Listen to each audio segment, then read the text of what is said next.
Hello, podcast listeners. This is your host with the most, JJ Meets World. Listen, in this episode, I'm going to start off with some scandal, okay? I've got a scandalous idea that's going to take off right away, and then we're going to talk about the devil's thumb afterwards. It just goes on and on and on. This episode, I hope you enjoy it, and definitely you're going to charge your iPods because you're going to want to listen to this episode and then a bunch of the other ones that we reference in it. And by the way, if you'd like to help support our podcast, visit jjmeetsworld.com where you can donate to our Patreon, pick up some killer swag at our merch shop, or click the link to Apple Podcast and give us a 5-star review. 1, 2, 3, 4. J.J. Gordon, sort of like that Indiana Jones, in that he's always sniffing out his next adventure. Yes, he is. He's always interviewing guests so he can have them on his show and they can talk about pop culture, arts, and leisure. J.J. has his flag unfurled and he likes his french fries curled, and he's fun and then he twirls as he goes to meet the world. He will march into the rain even if his ankle sprained. Take a peek inside his brain. This podcast is called J.J. Meets World. All right, Tucker, I'm going to take some heat from this immediately, but this is something I've been thinking about a lot lately. And Remember when we did the whole podcast of unpopular opinions? Yeah, that was pretty recently. Yeah, here's one that I didn't get to. I think that the whole shop local movement is BS. Okay, I'm intrigued. I do not have a dog in this fight, so you're not going to get any resistance from me. I'm open-minded to this. Let's hear it. Why do you think the whole shop local thing is malarkey? So here's my thought process. First and foremost, I think shopping somewhere that employs people locally is important, and that's what we should be pushing. But there are plenty of people out there who say, oh, you only should go to locally owned boutiques, and you should only go to places that have their products that are local. And I'm going to tell you guys right off the bat, I appreciate that. And I know I run a local business, right? And I appreciate the patronage from local businesses, but also the thought that a chain restaurant is less than something that is local is just total and complete bunk to me, because guess what? They're not bringing in people from 400 miles away every single day to work. They aren't flying in big city folk to work at the Applebee's. No, I mean, those are local people who are employed and need a livelihood just the same. And you know what? Applebee's puts money back into the local economy. Yeah, that's true. I mean, you and I have donated so much to the local economy through our boneless wing, our boneless wing investments. But a lot of local businesses, I know, don't give to charity because they said they don't. They just can't. They don't have the margins, right? Right. But I do, and that's not to say that they don't. I know plenty of them that also do. But I also know chain restaurants and corporate entities that give back locally through organizations, and so it is just frustrating to me when someone tells me oh, I only go local. I'm only going to go local because I want to support, the business owner in the local economy. I'm going to tell you something right here. I don't know very many business owners that if they had the chance to get a buyout from a bigger operation, they wouldn't take it. And I'm also going to tell you this. A lot of those chain restaurants are franchises owned by investment groups that may contain local people as well. And it just drives me nuts when people they won't look past the fact that oh, I know it's trendy and I'm supposed to say, oh, I only shop local. Right. It's sort of like they're making the word local stand in for quality. Just because it's made locally by someone down the block from you doesn't necessarily mean it's a thing that is good. Right. Just because something was made on a manufacturing line doesn't mean it's necessarily bad. I would just judge each thing on its own merits if possible. Yeah, I mean, I don't know. I'm with you. It's sort of but being someone who doesn't really think about these topics that often, I really need to be careful for what I say. I'm really coming from sort of an ignorant perspective, I know, because I'm not a business owner and I don't deal with these kind of things. And I'm definitely not whenever I think of buy local, to me, that almost always feels like I'm hearing about food, produce, or like farmers markets, or people who make things like that. I can't really think of many other things besides like crafts or something that even is made locally that I would be buying. So do you think this is mostly like on food, where this is like restaurants, local small restaurants that way? Because you were mentioning Applebee's. Is this mostly in consumables that this is happening? I think, okay, so for example, just down the street from me, there's a locally owned hardware store. Now, it's part of a big chain, but it's locally owned. Okay. And so there are people who say, I only go to that locally owned hardware store. I'd never go to one of the big giant, nationwide corporate hardware stores. I think the same thing goes for people who are shopping for books. Do you go to the corporate bookstore, or do you go to the bookstore that's locally owned and has been for the last 40 years? Yeah. Do you patronize a local business if you know that the owner has different political beliefs than you? Oh, absolutely. Are you going, I'm going to buy local, but then that the money that you just spent locally is now going to go into a donation coffer into a politician that you hate. Like this money flow thing only works so far as like a strategy of like helping people out. Sometimes it makes sense, but just because you bought locally doesn't mean you bought in your own, however you define it, ethically, right? It doesn't necessarily mean that you bought something that is in line with your values, but you were swayed by the word local. So I guess there's some really good marketing out there for the word local. And I think that right now, the fight essentially should be understanding local is anything you can buy or service that's tangible to you right here in the town you live in. Right. And I mean, like local kind of fits next to the word organic on a lot of things that get put out there, right? Like there's like, I know organic is sort of this magic happy word that like sounds really great, but people are free to define their own version of organic in a lot of ways when they put it on there. And someone might just go, well, if it's organic, that to me, that just means shorthand for good without actually looking into what it is. Yeah. Oh, and trust me, I've had plenty of organic vegetables and I'm like, well, these are way past their prime. Like, why did you do that? Right. But I think the big battle for local is we're talking about online commerce, which previously didn't do anything to help your local area versus actually going to somewhere that's employing somebody local, that's paying property taxes in your area, et cetera, et cetera, et cetera.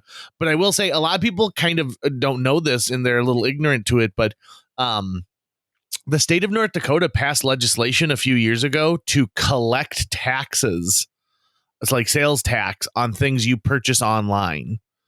And so like when you pay tax on, let's say, an Amazon purchase, that's coming back to the state of North Dakota.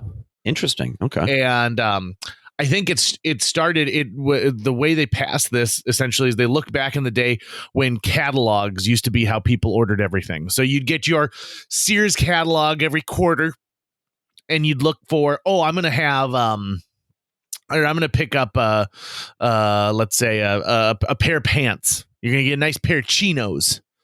And there was no sales tax collected on it. The price was the price. And then states started saying like, whoa, hold on. You need to pay us some sales tax on these things because this is available in a store somewhere. And essentially all you're doing is you're making it more convenient through the mail. And so in the 21st century, legislatures looked at it the same way, saying like, okay, so hold on. Amazon is now the number one place people shop on the planet. And we're not getting any sales tax. That seems a little ridiculous. And so they passed this legislation. So everything from the Etsy piece that you buy all the way to that like killer piece of pizza inflatable that you use in the pool during the summer from Amazon gets taxed and brought back here. So there is, even when you think like, I'm shopping online and I'm not supporting anything local, there is tax dollar, there are tax dollars that are flowing back to our state at the same time. But so just logistically, I'm trying to wrap my head around this. So like at what point in the sale chain is that tax added to the total and how is it? So is it like, so let's say I'm on Amazon and Amazon knows, oh, you are making this purchase. You live in North Dakota because that's what your credit card information says.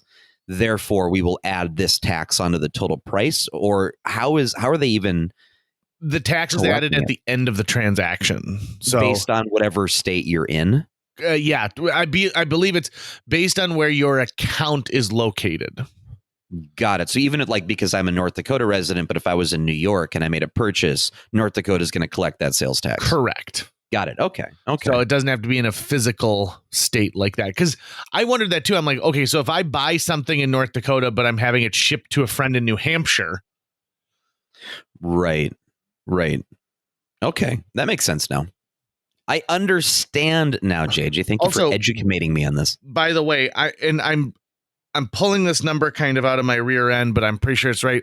In the first year alone, I think the state of North Dakota brought in something insane like $200 million worth of sales tax. Wow. Yeah, we have no shortage of money here in North Dakota. If only we would spend it a little more. Yeah, it's like, how many coffee cans can we bury in this state? I don't get it. So for a business like yours, Linebenders and Improv, does sales tax at all? Is that a thing that comes in, or is that really if there's like a good that's being sold? So we pay sales tax whenever we do ticket sales for something. Okay. So what we do is we absorb the sales tax. So when you pay $10, you're just paying $10. Linebenders isn't passing that off to the person. So we're actually making, $9.12, and then we're paying the other 88 cents in sales tax on your behalf. It just is. It makes everything a little bit easier on our end, and that way I also feel like people don't feel like they're being fleeced in any way. Sure. And so we used to use an online ticket brokerage. Go back a couple episodes and listen to my situation with brown paper tickets, and they would handle all of that for us. Now we handle it on our own. And then when we do a show, let's say, so that's like that's contract work. In the same way, you don't pay tax when someone comes and digs a new gravel pit in your backyard. But I pay tax on that money that comes in. So that's like income tax. Okay. Got it. Yeah. That sure sounds like a fun thing to navigate. I think that they're like, in this country, we make it sound like you could start a business at any second, but there are so many, not necessarily roadblocks, but hurdles. That's what it is. It's a hurdle you got to get over to make your business fly. And there are people who for years say like, well, this is how I've always done it. And then end up getting in trouble with the IRS or some state agency because, well, they didn't know that. And I've used the SBA, the Small Business Administration, a couple of times. But, like with us, we're a non-traditional business, right? It'd be the same thing as if like, Theater B went in to ask some advice and they're like, are you sure you don't want to do like chemical spraying on farm fields? Because we know that inside and out. I also want to throw this one out there too. Diets are just insane right now. Someone's a sleepy boy. I know. I apologize. It's okay. The thing is like waking up. So I've been trying to hydrate recently, and this goes into it. So Jill, my wife, bought a ton of this Gatorade Zero Cool Blue during the pandemic, because apparently if you were to get COVID, you needed to stay hydrated. And for whatever reason, the blue Gatorade keeps you better hydrated than the other ones. I don't know what website she's on, but that's what. So we've got a ton of this stuff in the house. I've never drank Gatorade. I've never been a person who drinks Gatorade before because I don't do the sports. Right. But now we got a ton of it, and I have been really dehydrated lately. So I've been drinking it. Well, it's been super hot out. It's been boiling out. Yeah, it's been unreasonably hot. Yeah. Don't you think? Yeah. I was just in South Dakota for the week, and it was insane down there. I hated it. It was absolutely boiling. Do you ever drink Gatorade? I mean, I've had it before, but at no point do I ever crave it. Excuse me. At no point do I ever crave it I never like seek it out. It's more or less like, oh, someone handed me a Gatorade, so I drank it. Well, I'm drinking it right now, and I don't care for it. Why are you doing it? Don't power through it. Well, I'll tell you what, it's a 0, right? So it's 0 calories. Well, it's 0 sugar. Oh, 0 sugar. Okay. Yeah, there's 80 Even calories worse. per bottle, but 0 sugar. Even worse. No, I mean, what's wrong with water? I love water. Just water. It's refreshing. I love water. This is Tucker Lucas for water. Yes. And it's refreshing and it's abundant. It is. It's everywhere. There's literally a system that you just turn a crank in your house and it pours it for you. Okay, hold on. What crank are you turning in your house? You make water it sound crank. like you're going out to one of those old timey like well, spigots. Yeah, well, I bought it from this local plumber who said it was an organic way of delivering water to my system. So okay, I'm so you trying want it to know out. something ironic about water? So talking about water. I mean, like it's like rain on your wedding day? Well, no, it's like a spoon when all you need is a knife. And also, by the way, if you had 10,000 spoons, whatever you're hoping to accomplish with a knife, you could accomplish with like 20 spoons. Yeah. No, what is ironic is that if you were to pump water right out of the ground, it could make you incredibly sick. Right. Because it's not just water there. Right. It could have arsenic in it. It could have a whole bunch of other stuff. And they say never drink water directly from a spring.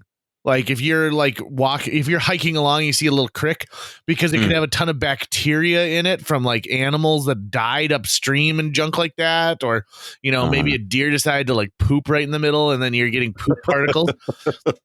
And I always think like, come on, man, this is water. Like water, man. It's just what we're supposed to have. But I would go, water over Gatorade. I mean, I think water over Gatorade, unless you're playing like a heavy endurance sport and you really need it suddenly, I'd say just don't even drink it.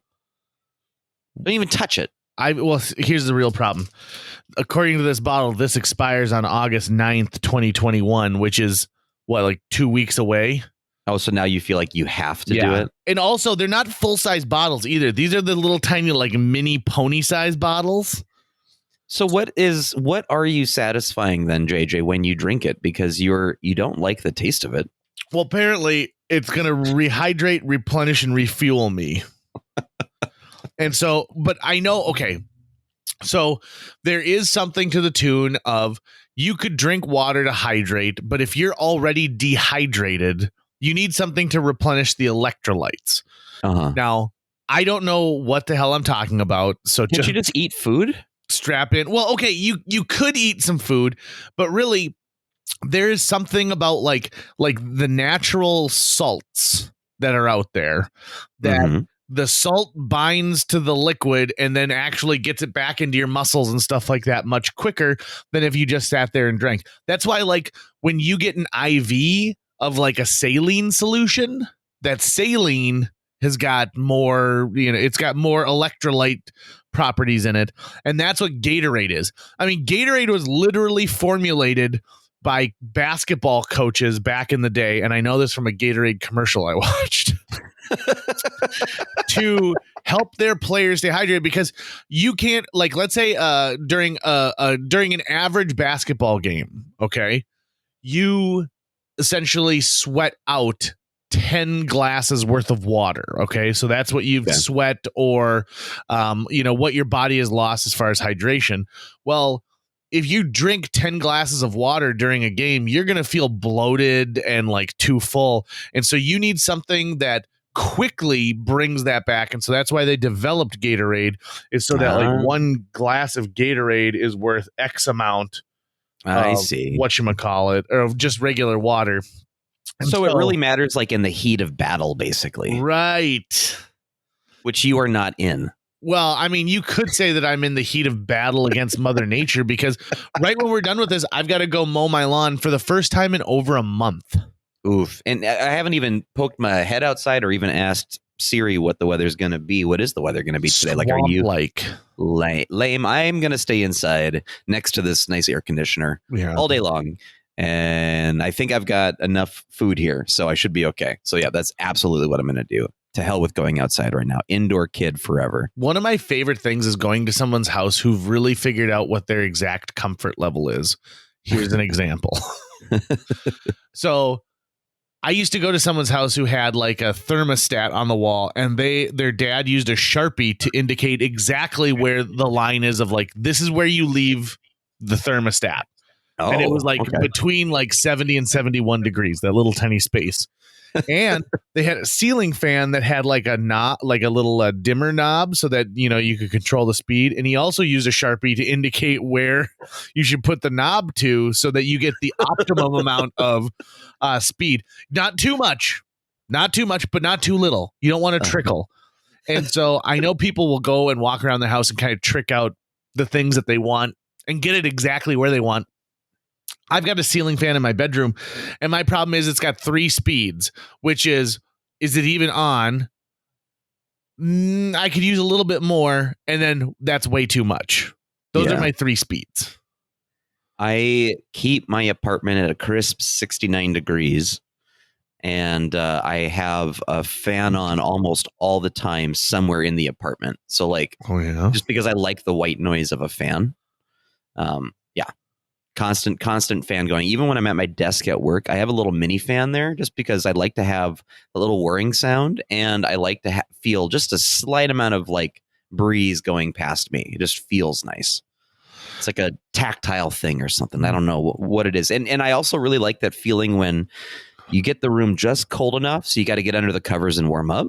Mm-hmm. But then it's not hard to maintain that warmth under the covers. That's like the perfect temperature to be at. I always tell people, listen, I can only get so naked.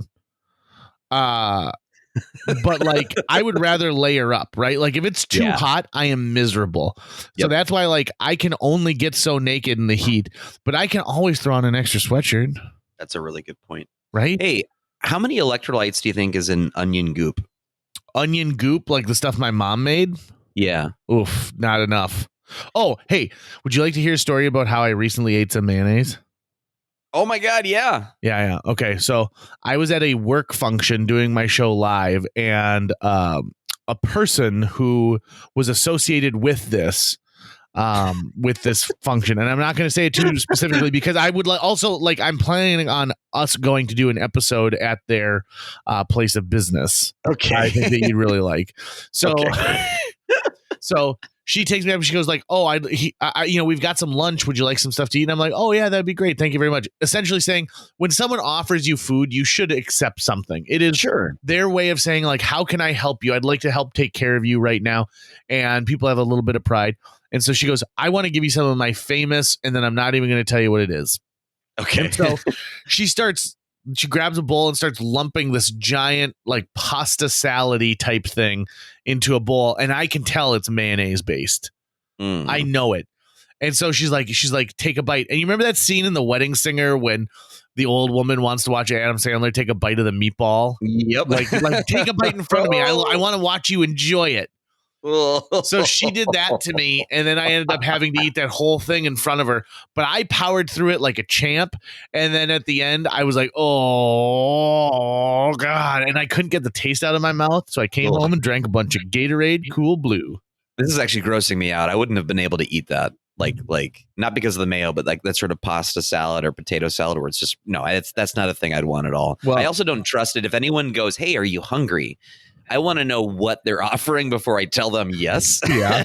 Because if it's yes, and they're like, "Great, here's a big old bowl of beets," I don't want to be like, no, suddenly, but I would just say no. I wouldn't make myself power through it. I'd be like, you know what I'm going to power through is how uncomfortable the next few minutes are going to be because I refused their meal. Okay, well, 2 things. Number 1, not all heroes wear capes. Number 2, you don't like beets? Blah. I think I have more of a revulsion for beets than any other food. Oh my God. One of my favorite things. So if in Moorhead, Minnesota, we've got this old school Italian restaurant called the Speakeasy, which used to have like one of Al Capone's old cars inside of it. And I always thought it was super classy because with each like entree, they would include 2 pickled beets on the plate. I loved it. It was so good. But Tucker, you're telling me that you're no beets for you. 100% no beets for me. I call them like, to me, beets are like the devil's apple. I mean, I think it's just the worst thing ever. It shouldn't exist. They look disgusting. They taste disgusting. They smell disgusting. They are disgusting. There's no reason to have them. And the only place that I would ever be served beets growing up was at Thanksgiving at my grandparents' place. Yeah. And so luckily there was all this other food that I could just sort of like skip past the beets, but I can't even talk about it. Making me think about it right now is making the flavor come back into my throat, and I just can't do it. Okay. It's the same way with like you and mayo and mustard. It's me with beets. Okay. Sure. Faux show. Yeah. I don't know, man. But it's also one of those things where I'm okay with not liking it. Like I'm okay with admitting it to other adults. But like when I admit to other adults that I don't like carrots unless they're like cooked in a stew, then I get this look like, how old are you, dude? I'm like, yeah, I get it. I know I should like them and eat them because they're healthy for me. I've never liked the taste of raw carrots, even now. Huh. Interesting. Yeah. I wish I did like them because it looks delicious when Bugs Bunny is eating a carrot. Yeah. They make eating food in cartoons look so good, but it just does not translate for me. When I brought up onion goop earlier, I just wanted to give a shout out really quick, by the way, to frequent listener Mikey Sunram, who listened to our previous episode with Robin.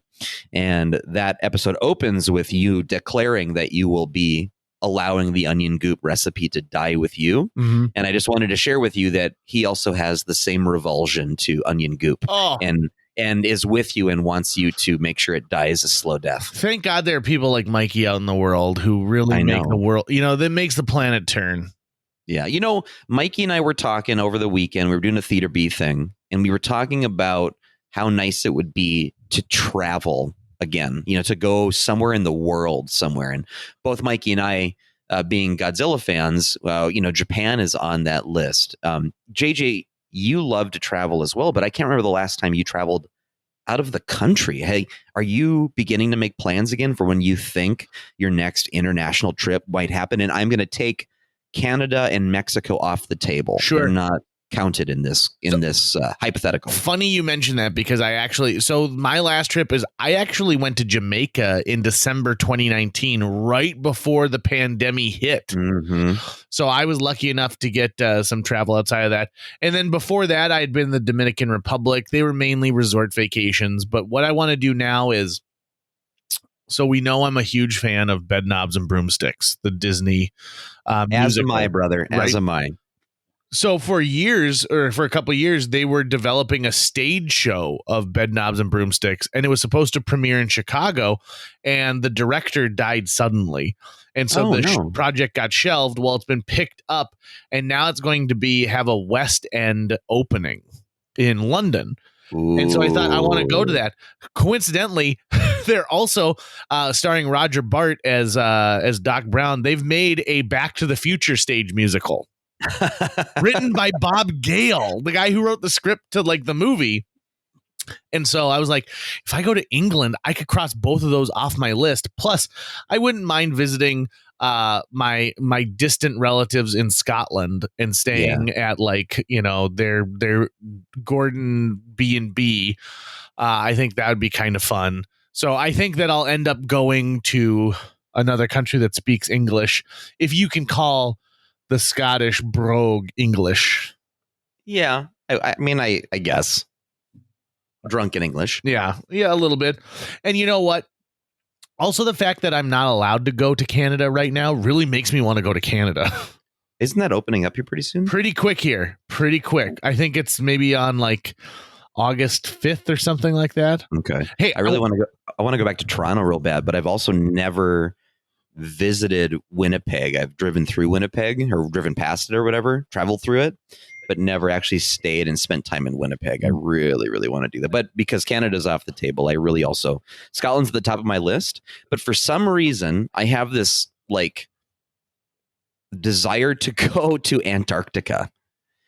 I think it's going to be a passing thing because that would be like a massive journey that would take a long time. But there's something right now to me that's interesting about like just going to this giant iceberg and seeing penguins. Yeah. I don't know why. I have no idea why. So recently a local tour group here in Fargo was advertising a trip to Antarctica, and it was like starting at $10,000 per person. Yeah. It's pretty expensive. I think there's only certain times of the year that you can even get there or something. I think it's a pretty epic destination. The first time the idea was ever planted in my head about going to Antarctica, previous podcast guest Dr. Maz Murray who was on the show. At one point, way back in the day, was actually planning on going to Antarctica for like some sort of like a scientific study of some kind. And I think we had talked about it briefly. And at one point I thought, God, that'd be fun to go and try to make a documentary about it. And I didn't follow through. And I think he ended up not going. But at that time, it was like, that would be pretty neat. Werner Herzog has made a documentary about Antarctica. So I should watch that first before I ever do go. You talking about Happy Feet? Yes, that's exactly what I'm talking about. I'm talking about The Mandalorian. So yeah, no, man, I really want to go traveling somewhere at some point, even though I took a little trip this week, but that wasn't for pleasure. In fact, I can't remember the last trip I took for pleasure. Now that I think about it, I can't even remember. Well, I mean, like you went to go visit your sister and her husband and your nephew, right? Like, do you call that pleasure? That's true. I mean, that's pleasure, but there's also more wrapped up in it. It wasn't relaxing at all, right? It wasn't like, I'm talking about the kind of vacation travel where you go somewhere and then you just feel like pressures kind of lift for a bit because you're away from it all. I loved visiting my family in Arkansas. That was absolutely pleasurable and for me personally, but at the same time, there's a lot of just stress involved in all of it. And so I can't remember the last time I just went someplace. So I got to plan something intentional. And I mean, one day I'll just call everyone and be like, hey, everyone, look, I'm in South Korea. What's up? Let me tell you about a trip that you could take. So minutes ago in this podcast, you referred to Beats as the devil's apple. Okay. And it made me immediately think, I was like, we have a lot of stuff that's named after the devil, and especially in the national park system for some reason. So, for example, Devil's Tower. Okay. I thought you were going to tell me to go to hell. Oh, no. You like Satan, Tucker? Yeah, I know some place you can go. You like real the quick. heat? Real quick, I'll get you there. So Devil's Tower is, I mean, if you've never been to Devil's Tower to see it, it is really something to behold. Especially because you look at it and you're like, how did this thing even come to be? Sure. Do you know what I'm referring to when I say Devil's Tower? Looking at a picture right now. Very cool. Okay. So first and foremost, Devil's Tower, there's an old Kiowa legend that states the Devil's Tower actually rose up from the ground to save 7 maidens from a bear. And that's why the scratch marks are all along the side, is those are his claws trying to claw his way up to the top to get the maidens. Oh, okay. Which is interesting. But here's a list of devil named things in our national park system. Okay. This is a very specific list. Big and Little Devil's Stairs, Big Kill Devil Hill, Bumpus Hell, the Devil's Canyon, the Devil's Cornfield, Devil's Creek Canyon, Devil's Den, Devil's Den, Devil's Den, Devil's Dream Camp, the Devil's yeah, that's in Mount Rainier National Park, the Devil's Elbow, which is in the Padre Island National Seashore. Wrestling move. The Devil's Garden, Devil's Gate, the Devil's Golf Course, Devil's Hall Trail, Guadalupe Mountains National Park, the Devil's Hole, Devil's Island, Devil's Kitchen Trail, the Devil's Lookout, the Devil's Orchard, Crater of the Moon National Monument and Preserve, the Devil's Playground, the Devil's Post Pile, the Devil's Stairway, the Devil's Throat Trail, Devil's Thumb, Hell Roaring Creek, and Hell's Gate. Whoa.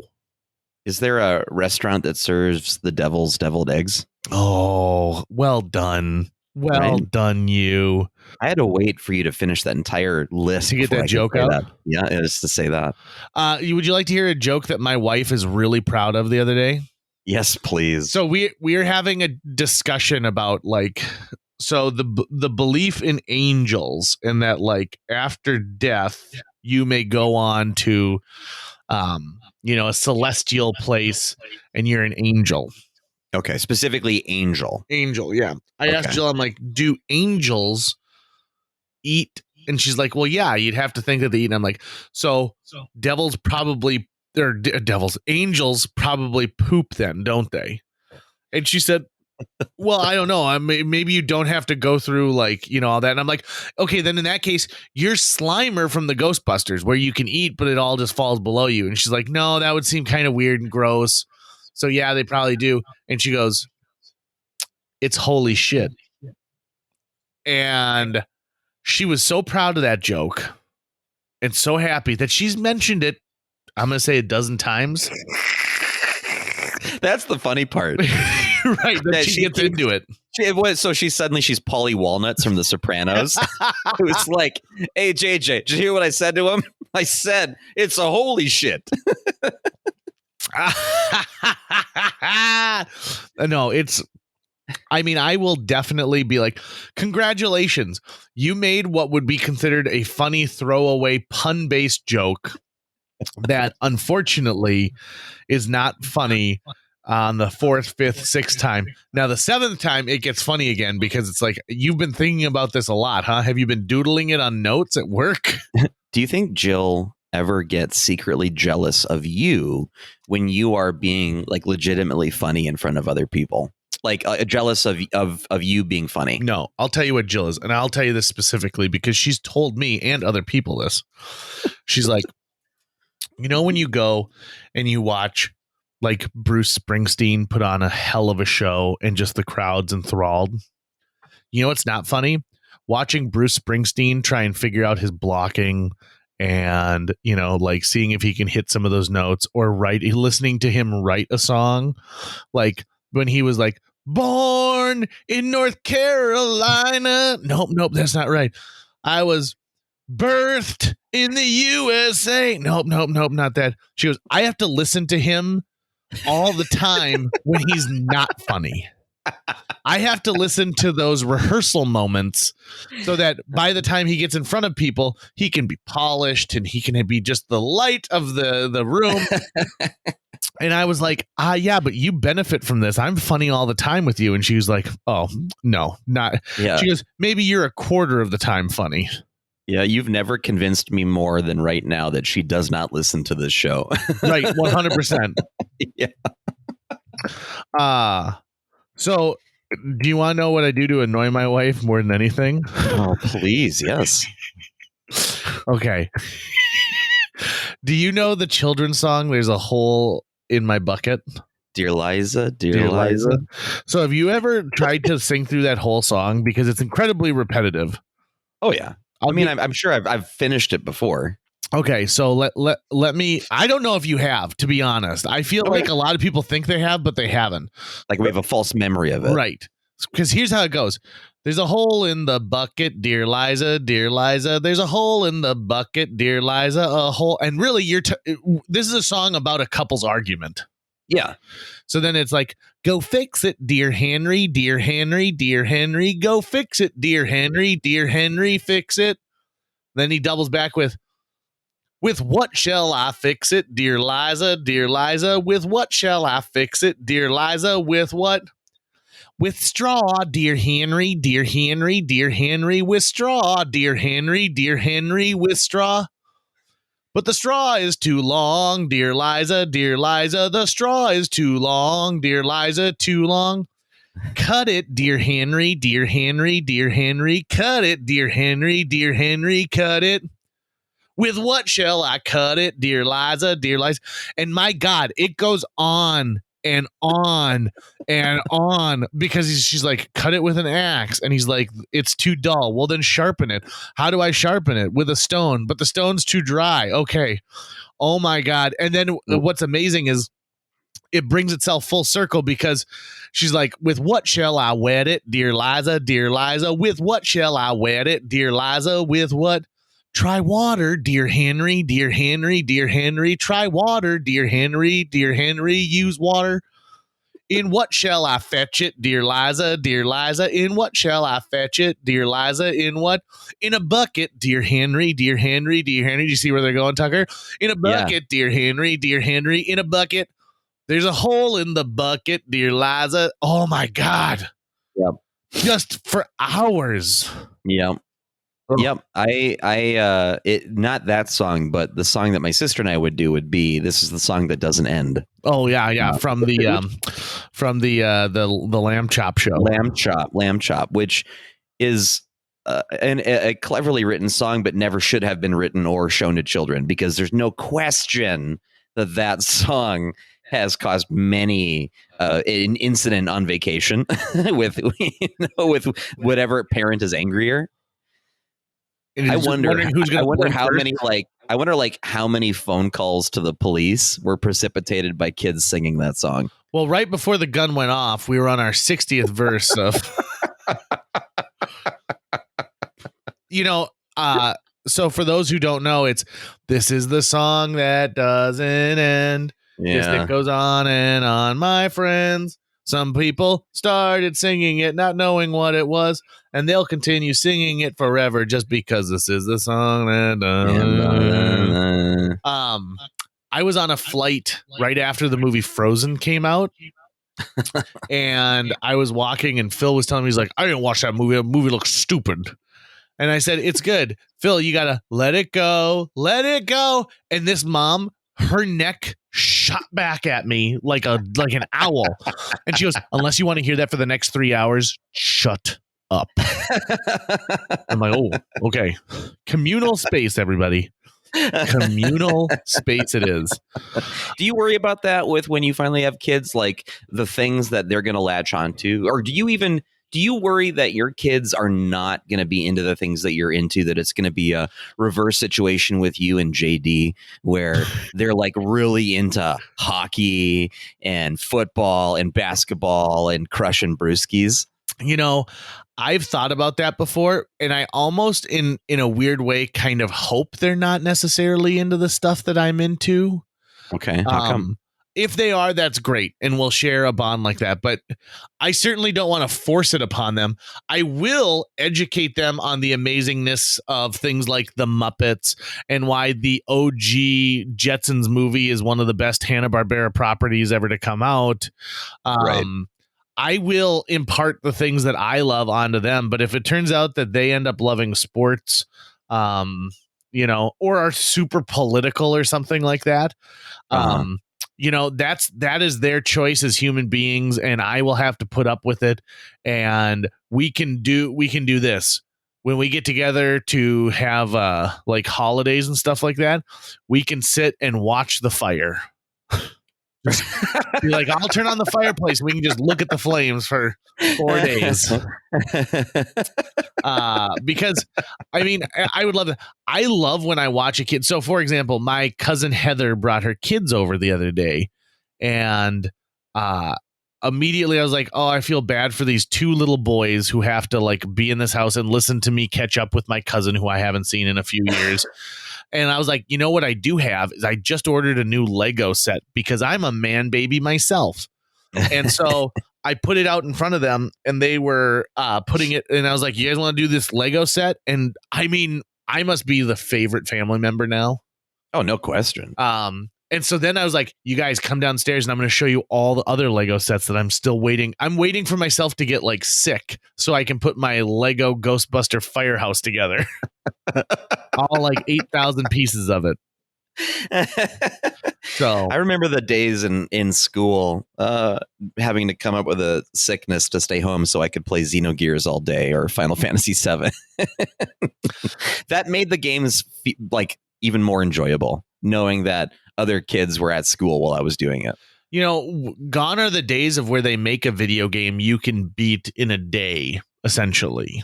Like I remember I could fire up the Return of the Jedi Super Nintendo game and play through that whole thing in one day. Yeah. I've got my sort of fix game. Anytime I'm like, you know what, I want to play something, but just for a little bit. It's going to be my Sega Genesis, and it's either going to be Sonic the Hedgehog 2 or it's going to be Road Rash 3. Those are the games I'm going to pop in and play for like maybe 30 minutes. Sonic 2, you can beat the game in about an hour or so. And I've played it so many times that it's more like this repetitive motion over and over again. Oh, interesting. That's what I go for. To me, I've talked about this on the podcast before, but I love the game Red Dead Redemption that originally came out for the PS3. And it is just the most amazing Old West storyline. It is an amazing, like the level. It's an open world, so you go from the plains to the desert to Mexico, Right. to areas that are unexplored. I friggin' love that game, and I've probably played through it 5 or 6 times, and it takes a good 30 hours to play through the game in its entirety, and I just love it. I think it is so good. And unfortunately, the reason I love that one so much, when they made the second one, they said, we're going to make it an even more immersive environment, and you'll have to do things like bathe every day or people treat you differently. And they made it so realistic that I'm like, oh, you suck some of the fun out of this. I don't want to have to think about skin this rabbit, right? Yeah, be like, or like, oh, you killed a deer, so you skin the deer, but then you carry it back to your horse so that you can sell the deer for meat. Well, now you're covered in blood, and the bank doesn't want anything to do with you on your next mission because you're covered in blood. It's basically just like you want to escape your own mundane reality with a mundane reality from the Old West, right? I would like to do something kind of unheard of, and I'd like to recommend another podcast that people might want to listen to. Have you listened to any of Smartless yet, by any chance, Tucker? I haven't heard of it. So Smartless is Jason Bateman, Will Arnett, and Sean Hayes hosting a like an interview style podcast. And what's fun about it is one of them picks the guest every week and doesn't tell the other two. And so it's a surprise. And so they had some real coups. They've been doing it for a little over a year. And like one of their first big coups was they had Kamala Harris on. And it was maybe like 3 days before she was chosen as the VP choice by Biden. Okay, so this was still mid-election. Yeah. Excuse me. And they have an amazing interview with her. But the one, there was one that made me pull over on the side of the road. I was laughing so hard. They had Will Ferrell on. And of course, you can tell that they're recording these in 4 different places, right? They're all in their homes, recording over Zoom. Right. And so they have Will Ferrell on. And, Will Ferrell's dad was like a really accomplished musician and played with like a ton of like huge bands over the years. And so he was constantly touring. And so you get to know a little bit more about Will Ferrell, and they talk about his audition for SNL and like kind of the boot camp that is for comedy as you go on later on. But he did talk about one thing. He talked about how like he did his Harry Carey impression when he auditioned for SNL. And they said, well, how did you even know about that? Like, you lived out in LA. And he goes, yeah, I caught did you know he's a huge sports fan? Will Ferrell. Yeah. And he actually has a degree in sports journalism. Wait, what? Yeah. So he thought he was going to go and like do play-by-play and write, like, well, the Cardinals lost 5-6. And yeah, so he was on a lunch break and he was listening to Harry Carey call a game, and he goes, is this guy for real? Because Harry Carey, of all the great things about him, he also was the type of person who didn't really realize, like, as we became more woke as a culture, that you shouldn't be saying things anymore. And so he was still saying some of those things as he called games. Anyway, so at Groundlings, Farrell wrote this sketch during the baseball strike. Do you remember? Like, it was must have been in the like mid 90s when there's a baseball strike. Yep. Oh, I remember that one. Yep. So he wrote this thing for like, well, what's Harry Carey doing while he's not calling games? And so the sketch starts off with like, ladies and gentlemen, welcome to the Pasadena Playhouse. Tonight we've got a reading of a new script by such and such. And so there's like 6 people on stage, and Will Ferrell is there as Harry Carey, who has now decided he's going to like do community plays. And so there, like he goes, the sketch goes on for like 3 minutes where it starts off at like a cocktail party and they're like, yeah, I don't think that Rick and Diana are going to make it. They've had tough times. Rick was recently let go, and you can tell it's supposed to be this character piece drama. And then all of a sudden it goes over and she's like, Rick, you don't even you don't even love me anymore. And then his first line that he delivers is like, damn it, Carol, you don't even look me in the eye when we make love.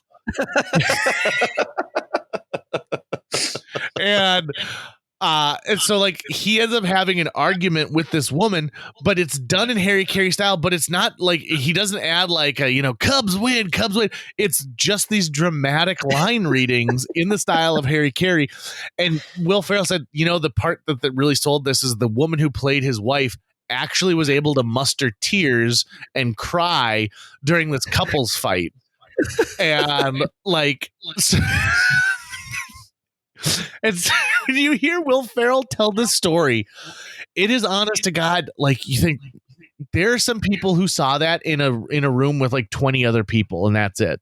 And you saw the brilliance and the beginning of this career that has gone on to be one of the most influential comedians of all time.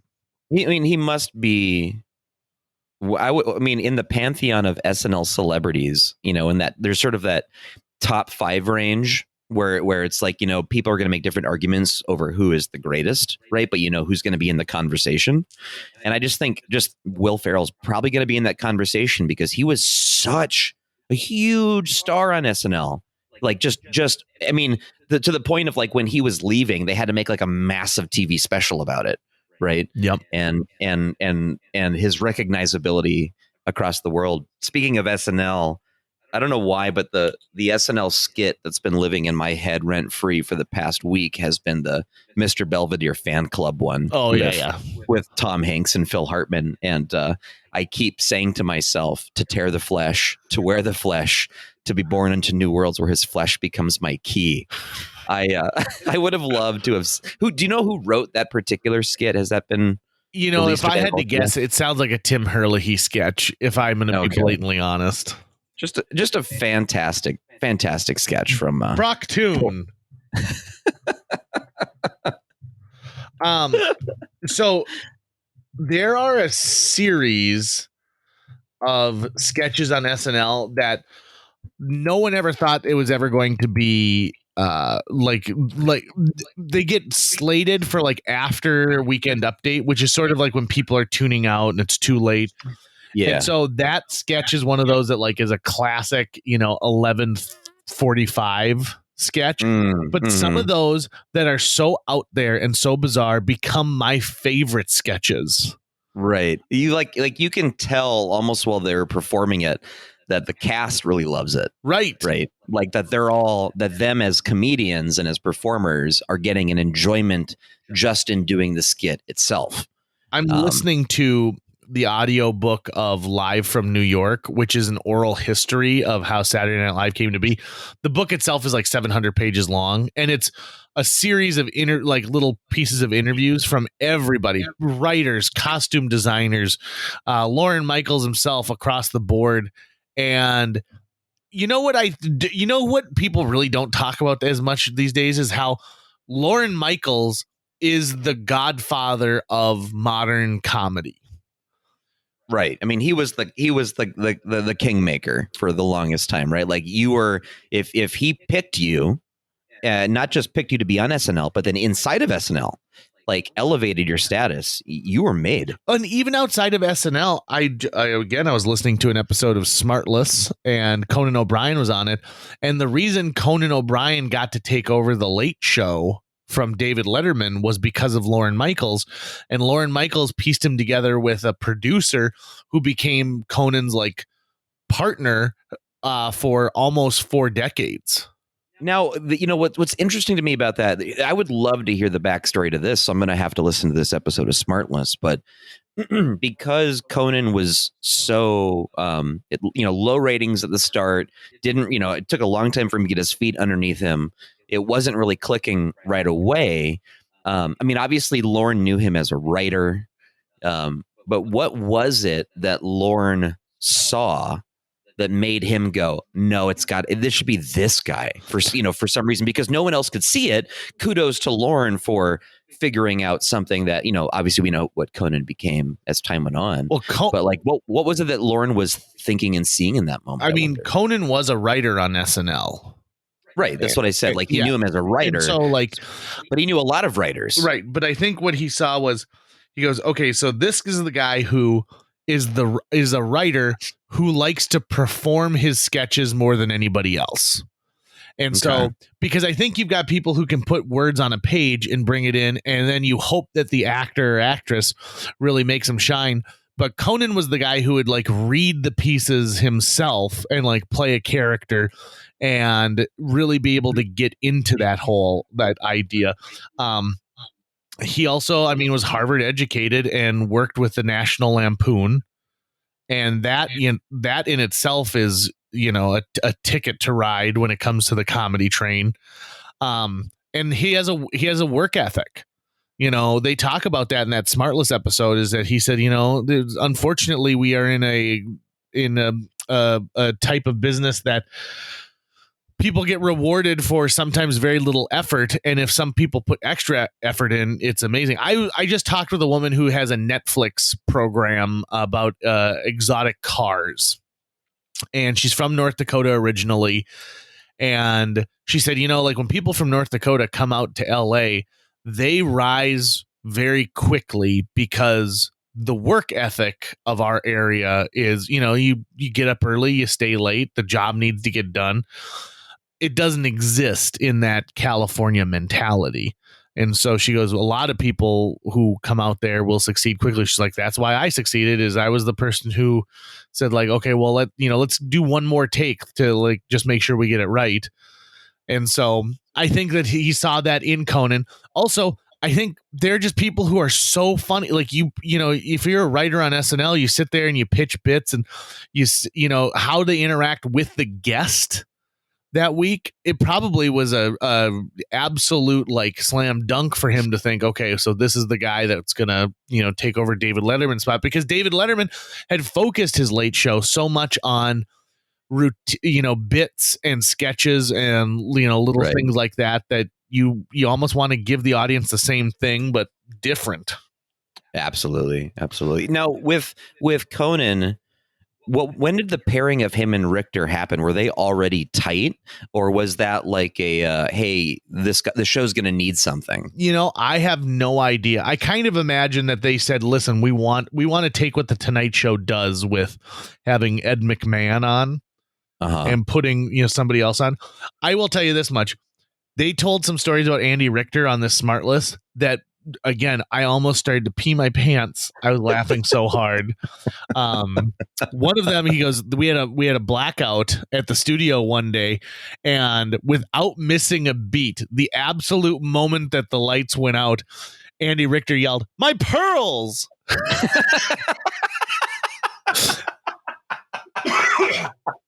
And I'm also going to say this. Poor Andy Richter, because that dude is absolutely hilarious. I've seen him perform live, and I just don't think anyone can find the right piece for him. Like he's tried a couple of different sitcoms that were both amazing in their own right, but they just haven't found the right thing for him yet. The joke that always sticks out with me is when it must have been the Andy Richter Show, I think is what it was called. And another guy named Andy starts working at his office, and that guy's black. And they start calling Andy Richter Big Andy. And he's like, why do I have to be Big Andy? Why can't we call him Black Andy? And I just remember this woman saying, you can't call someone Black Andy. Yep. Isn't that, see, like, and he just sits there like, oh God. I love it. Hey, just real quick, back to, we were talking video games moments ago. Are you excited at all for the Ninja Turtles Shredder's Revenge? The game, it looks amazing. Right. So some of our mutual friend, Tim Larson, previous podcast guest, and then Mick Retzlaff, Mick, who's part of Theater B. I was just talking with them this week, and we're hoping to get people together to play that game. at some point. I have to find out though that because it is both for Switch and for PC, but I don't know if Switch players and PC players can play with each other. Oh, probably Right? not. So if that's the case, I'm gonna have to go and buy myself a Switch. Yeah, without a doubt. I mean, you should just get a Switch because they're awesome. They are awesome. Nintendo really, knocked it out of the park on that one. So That's what I hear. That's Okay. what I hear. Well, I also have an idea for an upcoming episode because I found a 4-player cabinet of the original Teenage Mutant Ninja Turtles game. And I thought, what if Tucker and I each showed up with $20 in quarters and the whole episode was us just playing that game? that works for me. Okay. Easy, good, easy. good. Now, just to kind of before we kind of end this one, we should probably talk about this. This episode, everyone that you're listening to right now, this is episode 249, which means that the next episode is 250. So we will have officially put out 250 episodes of JJ Meets World. And we've been talking today. What we're going to try to do is we're going to do it live from our studio in downtown Fargo, probably on Facebook or something. We'll put the word out there, but we're going to record our podcast and do it live. So you could tune in to a live stream of JJ Meets World coming up here. And we should find like one or two guests to hang out with us in the studio too when we do it, JJ. Okay. I'll see if what I can work on. The part of the problem these days is I stopped shaving, and so everyone looks at me and like it's been probably like 2 months since I shaved. So they see those two hairs coming off your That's the chin. problem is people keep squinting and looking and being like, did he forget a little piece of that today, or what's he's not trying to grow a mustache, is he? Well, grab one of Jill's lady razors and just take a quick nip or even pluck it. Well, I'm worried about razor burn. Okay. I don't want to get razor burn on my face. Oh, we could wax you the day before. Hey, why is that not the name of a character like in Marvel? Razor Wax burn. you the day before? Oh. like because it's a terrible name. Oh, Razor Burn. Yeah. Razor Burn sounds like it would be a Pete and Pete villain. Oh, it certainly would. It certainly would. You're right. Now there's a show I got to sit down and marathon again. Years ago we had found you and I had found like the AOL or Yahoo email addresses for some of the actors in The Adventures of Pete and Pete. We really got to see if we can get one of those folks on here. Yeah, wouldn't that be fun? That'd be a blast. That would be fantastic. I have so many questions about behind the scenes of Adventures of Pete and Pete. Man, what a show. That was a show. That was one of those shows that as a kid, I remember thinking, man, I would like to make a show like this, where it's like, it's a suburban setting. So you don't need like a massive budget for as far as fantasy or sci-fi or futuristic or anything. But then you kind of create this sort of fantasy world inside of it. It's got superheroes and villains. It's got rules to it. Mom's got a metal plate in her head so she can tune into radio frequencies. And Artie's, his porta potty is certainly a magical place to live. And so, or his outhouse. Is it an outhouse or a porta potty? I think it's an outhouse. An outhouse. Mr. Frosty's, identity is never revealed. All these magical things, you could make something really, really cool there. And that helped fuel a lot of my imagination as a kid when I started playing with like our VHS camcorder and stuff. So I really got to give credit to The Adventures of Pete and Pete, I think, as being that show that really got me into thinking about, man, you could just make like a really rich story, like in a suburban setting and not have to make it realistic and be really inventive. All the celebrities that were on that show, Steve Buscemi and Iggy Pop and Janine Garofalo, and it goes on and on. Oh, that'd be fun. That show is one of those, you talk about kingmakers, right? That was a show that I think people loved being on because it was so fresh and creatively fun. Yeah. So yeah, without a doubt. And I would, if I ever owned a bowling ball, I would name it Rolling Thunder. I do own a bowling ball. Did you name it Rolling Thunder? No, it has my name engraved. Well, it has Mother Tucker engraved on it.